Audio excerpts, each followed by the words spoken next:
আসসালামু আলাইকুম ভিউয়ার্স, চলে আসলাম এভরি প্রোডাকশন চ্যানেল থেকে আবারও একটা নতুন ভিডিওতে আপনাদেরকে স্বাগতম জানাতে। আজকে কিন্তু কোনো রান্না তরকারি রেসিপি না, আজকে আমি যেটা নিয়ে এসেছি আপনাদের সাথে যেমন আমার ভালোবাসা, টক মিষ্টি ঝাল।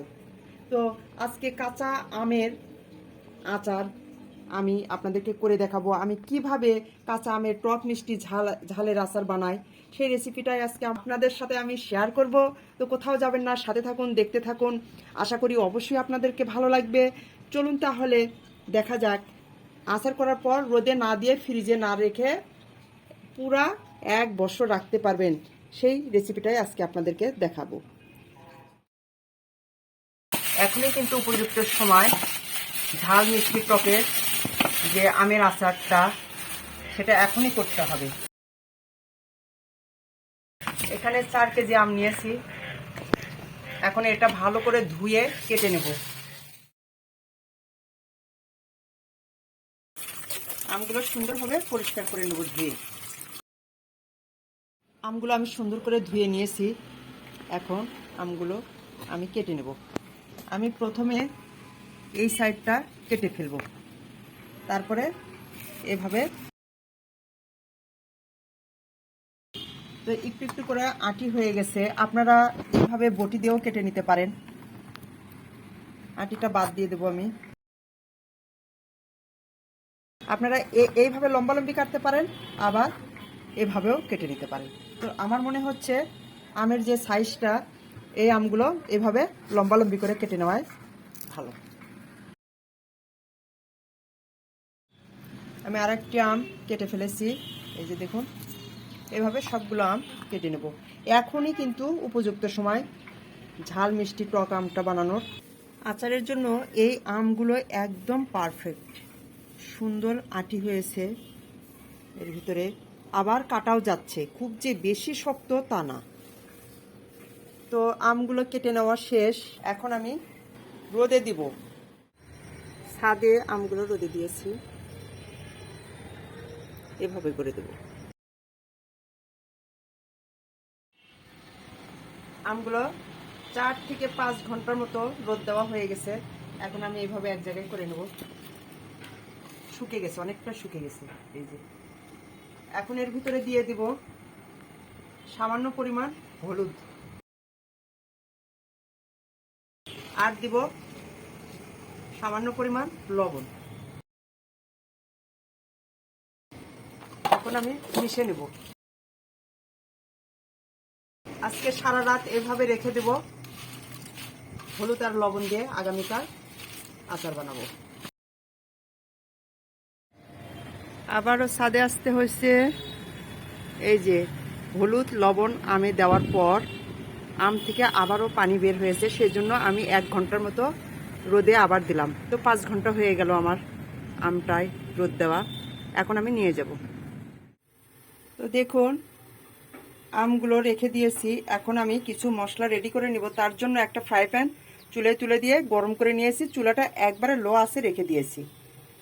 এখন আমি এই গরম ফ্রাই প্যানে দিব 3টে এলাচ, দারুচিনি, লবঙ্গ, গোলমরিচ, সামান্য কয়েকটা করে। এটা দিলেও হয়, না দিলেও হয়, দিলে ফ্লেভারটা খুবই সুন্দর আসে। এখন আমি এভাবে একটু নাড়াচাড়া করে নেব। আর মশলাগুলো রেডি করার সময় অবশ্যই খেয়াল রাখতে হবে বেশি যেন ভাজা না হয়ে যায়, কালো যেন না হয়, তাহলে কিন্তু তিতো হবে। এই মশলার উপরই কিন্তু আচারটা নির্ভর করে। এই মশলার কারণে আচার ফ্লেভার সুন্দর হয়, যে জন্য মশলাটা খুব সাবধানে করতে হবে। দ্বিতীয়বার দিলাম শুকনো মরিচ। এগুলো হতে একটু সময় লাগবে, যে কারণে আমি আগে দিলাম। 1.5 থেকে 2 মিনিট নাড়াচাড়া করে এগুলো ভেজে নেব। বাকি মশলাগুলো কিন্তু সময় লাগবে না। এখন দিয়ে দিব, এখানে দেখুন এই যে কাঁচা জিরা, কাঁচা ধনিয়া সমান পরিমাণে দেয়া আছে, মিশানো আছে, আমি ওটা দিয়ে দিলাম। তারপর দিয়ে দিব 5 ফোড়ন, যেটা ডালে খাওয়া হয়। এটাই কিন্তু আচারের জন্য পারফেক্ট, আলাদা আলাদা করে দেওয়ার কোনো দরকার নাই। আমি একটু পরিমাণে বেশি করে নিলাম, তবে আচারের জন্য লাগবে। আপনারা চাইলে কম বেশি ইচ্ছা করলে, যারা মশলা কম খাবেন তারা কমই দিবেন। আমার তো মনে হয় একটু মশলা আচারে বেশি করে দিলে ভালো থাকে। আর সরিষার পরিমাণটা বেশি নিয়েছি, সরিষাটাও দিয়ে দেব। এখন আমি ভালোভাবে সব মশলাগুলো মিশিয়ে এভাবে ভেজে নেব। অবশ্যই চুলাটা হাই হিট দেওয়া যাবে না, কারণ তাড়াতাড়ি পুড়ে যাবে মশলাটা। তো দেখুন, আপনারা খুব ভালো করে লক্ষ্য করুন, কালার একবারে পরিবর্তন হয়ে আসছে আর একটা শব্দ হচ্ছে পুটপুট পুটপুট করে সব ফুটতেছে। অবশ্যই শুকনো মরিচ আগেই ভালো করে একটু ভেজে নিতে হবে, 1.5-2 মিনিট ধরে সময় নিয়ে, তারপরে বাকি উপকরণটা। আর যেটা আমার সমস্যা হয়েছে, আমি একসাথে সরিষা দিয়েছি, কিন্তু আমাকে 1-1.5 মিনিট পরে দিতে হতো, যে কারণে আমি খুবই আস্তে আস্তে 5 মিনিট ধরে সময় নিয়ে ভাজলাম, যাতে সরিষাগুলো পুড়ে না যায় আর বাকি মশলাগুলো সুন্দরভাবে ভাজা হয়ে যায়। তো ভিউয়ার্স, হয়ে গেছে, এখন আমি নামিয়ে নেব। এখন আমি মরিচগুলোর এইভাবে বোটাগুলো ফেলে নেব। তো খুব বেশি ভাজা মশলাগুলো খুব বেশি ঠান্ডা করা যাবে না, হাতে ধরা যায় এরকম গরম গরম অবস্থায় আমি মরিচগুলো এইভাবে বোটা ফেলে ব্লেন্ডার করে নেব। আর আপনারা চাইলে পাটাতেও করতে পারেন।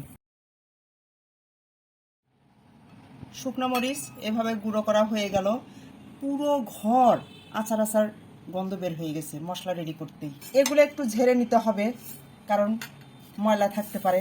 আমি পরিষ্কার করে নিয়েছি, তারপরেও একটু ঝেড়ে এটাতে নিয়ে আমি গুঁড়ো করে দেখাচ্ছি। তো মশলাগুলো ঝেড়ে নেওয়া হয়ে গেছে, এখন আমি সবগুলো এর ভিতর দিয়ে গুঁড়ো করে নেব।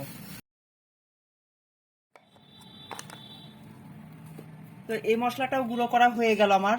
দেখুন কেমন শক্ত হয়ে গেছে, একটু বেশি হয়ে গিয়েছিল মশলাটা। তো এত তাড়াতাড়ি আমার 2টা মশলা করাই গুঁড়ো করা হয়ে গেল। এখন রান্নায় চলে যাব। এগুলো একটু গুঁড়ো করে নেই, তাহলে সুবিধা হবে, দলা পেকে আছে। চুলে ধরে দিয়ে ফ্রাই প্যান তুলে দিয়ে আমি পরিমাণ মতো সরিষার তেল দিয়েছি, আর তার ভিতর 3টে তেজপাতা আর সামান্য পরিমাণ 1 চামচ পরিমাণ পাঁচফোড়ন, গোটা পাঁচফোড়ন দিয়েছি। তো তেলটা গরম করা হয়েই গেছে, একটু এগুলো নাড়া দিয়ে নিব। এখন এর ভিতর দিয়ে দিব রসুন আদা বাটা করে রেখেছি সেটা। আপনারা একবারে মিহি করে বেটেও দিতে পারেন, এরকম আদা বাটা করেও দিতে পারেন। এখন রসুনটা আমি বাদামি কালার করে নেব। যতক্ষণ বাদামি কালার করতে সময় লাগে ততক্ষণ আমি ভেজে নেব। তো সরিষার তেল এমন ফুলে উঠেছে যে রসুন হয়েছে কিনা আমি সেটা অনুমান করতে পারছি না। এই যে দেখতে পাচ্ছি না, বলতেও পাচ্ছি না। এই যে আর একটু ভেজে নিতে হবে, কারণ রসুনে পানি থাকা যাবে না। তো দেখুন ভিউয়ার্স, এই যে অনেক কষ্ট করে তেলের ভিতর রসুন বের করে নিয়ে আসলাম, এই যে বাদামি কালার হয়ে গেছে। আমরা এখন এর ভিতর দিয়ে দেব, চুলাটা একবারে লো আঁচে রেখে দেবো এখন গুড়, আখের গুড়। আপনারা চাইলে গুড় চিনি মিলে দিতে পারেন, আমি কিন্তু আলাদা করে আচারের জন্যই গুড় নিয়ে আসি নাই। রোজাতে শরবত খাওয়ার জন্য গুড় কিনেছিলাম, সেই গুড়টাই আমি এখানে ব্যবহার করছি। প্রায় 700 গ্রাম গুড় আছে এখানে। আপনারা চাইলে চিনি দিয়ে করতে পারেন, আবার গুড় চিনি দুটো মিলেই করতে পারেন। চিনির চাইতে কিন্তু গুড়ের দাম বেশি, আবার অনেক সময় ভালো গুড় পাওয়া যায় না। তো আমার গুড়টা আচারের জন্য কম হয়ে যাবে, যেহেতু এটা টক ঝাল মিষ্টি আচার, সেজন্য আমি আরেকটু চিনি অ্যাড করে নিলাম। আপনারা যে যেমন খাবেন মিষ্টি তেমনই দিবেন। অনেকে ঝাল আচার পছন্দ করে, মিষ্টি থাকবে তবে ঝাল ঝাল হবে। আবার অনেকে মিষ্টির পরিমাণটাই বেশি পছন্দ করে। তো আমি চাই টক মিষ্টি ঝাল সব যেন সমান থাকে। তো চিনি গুড় আমি একটু এভাবে জাল করে গলায় নেব, মিশিয়ে নেব। প্রথমে দিলাম লবণ, শুকনো মরিচের গুঁড়ো আমি পুরোটাই দিয়ে দিলাম। এখানে ভেজে রাখা যে মশলা অর্ধেকটা দিয়ে দেব, বাকিটা পরে দেব। দিব 1 চামচ হলুদ গুঁড়া, হলুদ তো দেওয়াই আছে, আর একটু দিব কালারটা যেন সুন্দর হয়। এখন আমি সব উপকরণ এভাবে মিশিয়ে নেব। জিরা টিরা সব মিলেই তো আমি, ধনিয়া জিরা সব মিলেই কিন্তু গুঁড়া মশলা করে রেখেছি, আপনারা দেখেছেন, আর বাড়তি কিছু দিতে হবে না। ফিরে আসলাম 3 মিনিট পর। তো দেখুন কত সুন্দর হয়েছে। এখন আমি হলুদ লবণ মাখানো আমগুলো দিয়ে দেব। ফ্রিজে রেখে দিয়েছিলাম আমগুলো রাতে, যে গরম তাতে কিন্তু পচে যেত। অল্প অল্প করে দিব আর আমি এভাবে মিশিয়ে নেব, না হলে সব একসাথে মিশানো যায় না।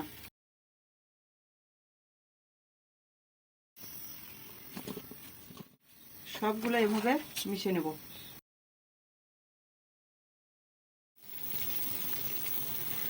তো দেখুন আমি কিন্তু একটুও ঢেকে দেইনি। তো কিভাবে আমের কালার একবারে চেঞ্জ হয়ে গেছে, কত সুন্দর দেখাচ্ছে। কাছে থেকে দেখাই, এই যে একটুও পানি ব্যবহার করিনি ভিউয়ার্স। লবণ দেওয়ার সাথে সাথেই এই যে আমগুলো থেকে পানি বের হচ্ছে। এই শিরাটা অনেক ঘন হবে, তখনই বুঝে নিব যে হয়ে গেছে আচার। এই যে দেখেন কেমন পাতলা শিরা এখনো। এই যে চুলাটা আমি মিডিয়াম আঁচে রেখে দিয়েছি, আর এই আঁচেই আমি রান্না করলাম। তো দেখুন, আর বারবার নাড়াচাড়া করেছি নিচে যেন না লেগে যায়। প্রায় 6-7 মিনিট এইভাবে জাল করে শিরাগুলো আমি শুকিয়ে নিলাম। এখন আমি আবারও কিছু ভাজা মশলার গুঁড়ো দেব, এতে ফ্লেভারটা আরও ভালো আসবে, ভালো হবে আর ভালো লাগবে। এই আচারটা কিন্তু এমনি খেতেও ভালো লাগবে, ভাতের সাথে খেতে ভালো লাগবে, মানে মসুরের ডাল, ভাত আর খিচুড়ি এগুলোর সাথেই খেতে ভালো লাগবে। মোরব্বা যেমন পোলাওয়ের সাথে খেতে ভালো লাগে, বিরিয়ানির সাথে খেতে ভালো লাগে, তো এই আচারটা এইভাবে খেতে ভালো লাগে। তো হয়েই গেছে প্রায়, নামিয়ে দেখাচ্ছি। আর একটু পরেই নামাবো, 2-3 মিনিট জাল করে নেব, তারপরে নামিয়ে ফেলবো। তো আচার হয়ে গেছে নামানোর আগ দিয়ে। যদিও এটা প্রয়োজন নেই, কারণ আপনারা দেখেছেন রোদে অনেক সুন্দরভাবে শুকিয়ে নিয়েছি, আর পানি একটুও ব্যবহার করিনি। তারপরেও একটু ভিনেগার দিলাম বা সিরকা, যে যেটা বলেন। তো 1 টেবিল চামচের মতো আমি সিরকা দিয়েছি বা ভিনেগার দিলাম। এখন একটু মিশিয়ে নিব আচারের সাথে ভিনেগার। চুলা থেকে নামিয়ে নিয়েছি আচারগুলো। এখন আমি বড় একটা জায়গাতে ঢেলে দেব ঠান্ডা হওয়ার জন্য। আমের আচারগুলো আমি এভাবে ছড়াইয়ে দিব যাতে তাড়াতাড়ি ঠান্ডা হয়। 1 ঘন্টা ফ্যানের নিচে থাকলেই ঠান্ডা হয়ে যাবে। তো আমি বেশিক্ষণ রাখবো যাতে ভিতরে গরমটা না থাকে। আপনাদেরকে দেখিয়ে দিই কেমন হয়েছে। এটা কিন্তু যত দিন থাকবে তত আরও টেস্টি হবে। এই যে দেখুন, এই যে এটা অনেক নরম হবে। এখন একটু শক্ত আছে, পানি দেয়নি যেহেতু, রোদে শুকিয়ে নিয়েছি, কিন্তু ফ্রিজে না রেখেই এটা অনেক দিন থাকবে, যে কারণে আমি পানি ব্যবহার করিনি। এখন আমি ঠান্ডা হওয়া পর্যন্ত অপেক্ষা করব, পরে সংরক্ষণ করে আপনাদেরকে দেখাবো আমি কিভাবে সংরক্ষণ করি। এই আচারটা আর রোদে দিতে হবে না। আমি ফিরে আসলাম 2.5 ঘন্টা পর, আমি একটু ব্যস্ত ছিলাম, তো একদম ঠান্ডা হয়ে গেছে। এখন আমি একটা কাঁচের ডিব্বায় এইভাবে ভরে রাখবো।